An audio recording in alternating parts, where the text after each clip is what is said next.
Alors, voici donc une explication qui vous permettra bien sûr d'avancer, en mon absence, peut-être un petit peu les calculs relatifs à la section théorie de votre rapport de laboratoire. Je m'explique, c'est-à-dire que j'avais déjà expliqué un peu le concept. Vous avez obtenu au dernier cours donc des résultats expérimentaux de la vitesse finale de votre bolide en fonction d'un paramètre que vous avez fait varier. Ça aurait pu être la distance, l'angle ou la masse encore. Et maintenant, vous voulez avoir, comme hypothèse, si vous voulez, on fait un peu les choses à l'envers, mais c'est pas vraiment grave, donc une version théorique. Et avec ce qu'on a vu aujourd'hui, on a des équations qui nous permettent de calculer le déplacement, la vitesse finale, le temps et tout ça, mais on a tout ce qu'il faut pour arriver à analyser le mouvement et faire en sorte de trouver la vitesse finale de façon théorique. Ce que vous pourrez ensuite, bien sûr, là, comparer à vos résultats expérimentaux. Donc, encore une fois, j'ai déjà le schéma qui est fait ici. Et, encore une fois, je vais ajouter un axe pour définir le sens de mon mouvement. Et là, soyez très attentifs à la façon dont je vais placer mon axe. Je vais placer mon axe le long de la pente, de sorte que, quand je regarde mon mouvement, le mouvement va se faire simplement le long de l'axe des X. Il n'y aura pas de mouvement vertical. Si je vais placer mes axes de façon normale, il y aurait à la fois un mouvement vertical et à la fois un mouvement horizontal vers le bas. Donc, je vais éviter ça. J'incline mon axe pour qu'il suive le mouvement de mon objet. Donc, en ayant ces informations-là, j'ai mis ici l'angle de la pente, donc qui est de 80. Ça aurait pu être un angle variable si vous avez fait varier l'angle, ou ça aurait pu être tout simplement un angle fixe si vous avez fait varier un autre paramètre qui serait par exemple la masse ou la distance. Donc, quelle information est-ce que j'ai sur le mouvement en question? Bien, évidemment, ce qu'on sait, c'est que, à moins que j'ai donné un swing, entre guillemets, à ma voiture, bien, ma vitesse initiale est de 0 mètres par seconde.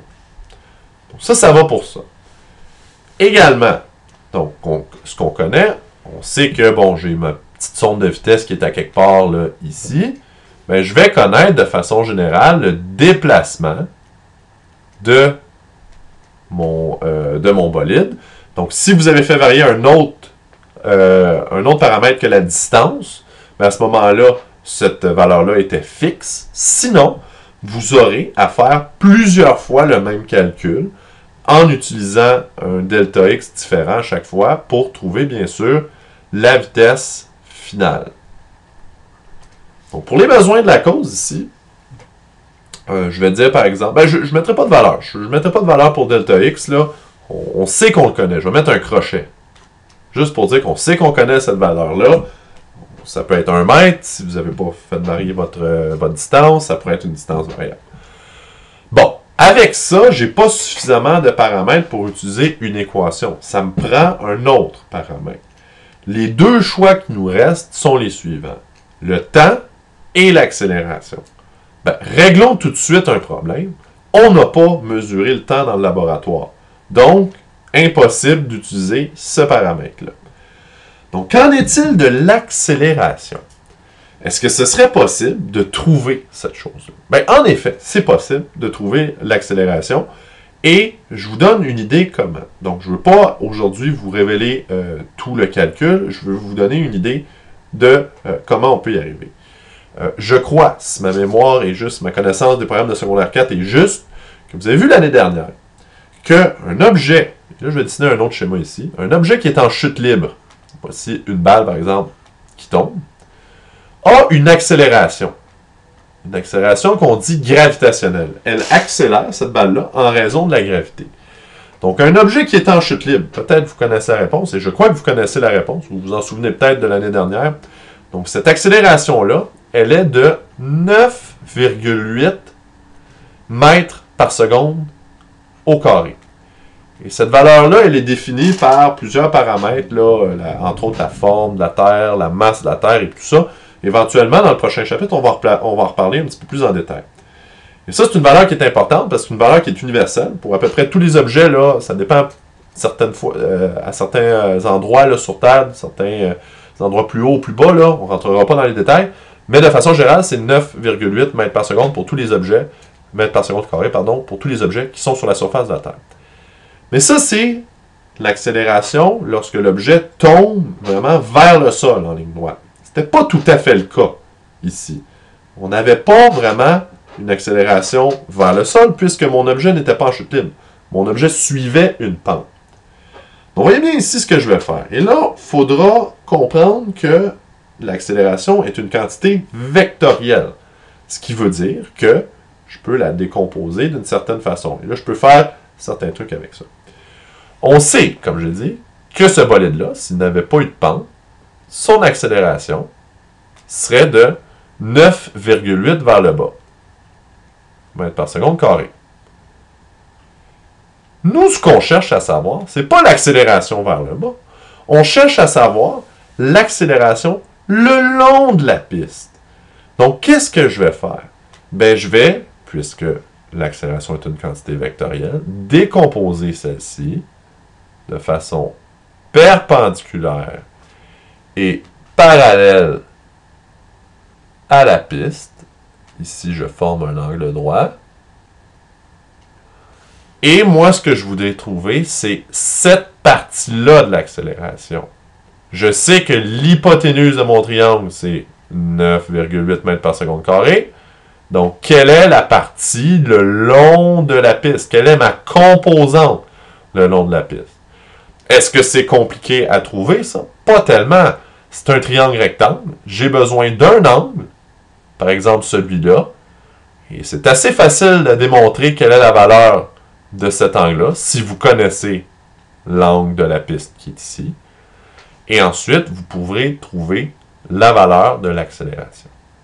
Donc, ça veut dire quoi? Ça veut dire que, avec tout ça, je vais réécrire ici mes paramètres. Vitesse initiale, j'ai vitesse finale, je cherche, vitesse finale, j'ai le déplacement et j'ai également l'accélération. Si je cherche la vitesse finale, à ce moment-là, la formule que j'utiliserai, VF au carré, est égale à VI au carré plus 2A fois delta X. Et donc, selon le paramètre que vous avez fait varier, si vous avez fait varier l'angle ou si vous avez fait varier la distance, il devrait y avoir deux types de calculs à faire. Si vous avez fait varier l'angle, donc l'accélération va changer à chaque fois que vous changez votre angle. Donc, si j'avais 80 ici, j'aurai une accélération quelconque que je devrais calculer en faisant des composantes. Si j'ai 70, cette accélération-là change. Si j'ai fait varier la distance, je vais l'écrire ici. Donc, accélération, donc change si, donc, je vais marquer si angle variable. Variable. Et dans l'autre cas, delta X, ben ça c'est un peu plus évident là. Oh, charge, oui, c'est beau ça, bravo. Excusez-moi. Donc pour cette erreur, on va effacer ça. On va recommencer. Voilà. Donc change, oui. Change si l'angle est variable. Et ici, change si la distance, donc distance DIST, est variable. Donc, selon ce que vous avez fait varier, ben, ce sera ces deux paramètres-là que vous devrez faire varier et vous devrez refaire le calcul pour chaque essai. À quoi mène tout ça? Ben, ça devrait vous mener à produire un tableau et un graphique. Donc, un tableau qui va ressembler à celui que vous avez fait dans la section expérimentale, dans lequel vous avez bien sûr votre variable ici, et dans l'autre, vous avez la vitesse finale. Et selon chacune des valeurs de votre variable, vous avez la valeur calculée, la valeur théorique de la vitesse finale. Ensuite, à partir de ce tableau-là, ben, vous pourrez produire plutôt un graphique avec votre vitesse finale ici et votre variable comme ça, et voir quel type de courbe est-ce que ça donne. Et ensuite, Donc, une fois que vous aurez à la fois vos résultats théoriques et vos résultats expérimentaux, ben vous devriez, dans votre analyse, ce sera une des parties de votre analyse, vous devriez être en mesure de comparer donc les résultats théoriques, à savoir s'ils sont proches, est-ce qu'ils sont semblables, est-ce que les tendances sont les mêmes que les résultats expérimentaux. Donc, encore une fois, je suis conscient que le fait que je ne suis pas en classe, ça empêche le fait là, que je puisse répondre aux questions. Évidemment qu'au prochain cours, je vais revenir sur ces informations-là et répondre à toutes vos questions. Je vous invite également à venir en récupération pour évidemment faire valider votre laboratoire, mais aussi faire en sorte de me poser des questions s'il y a des choses là-dedans qui n'étaient pas tout à fait claires. Alors, sur ce, je vous souhaite bonne fin de période. Je vous invite à avancer vos exercices et également votre laboratoire si c'est ce que vous préférez.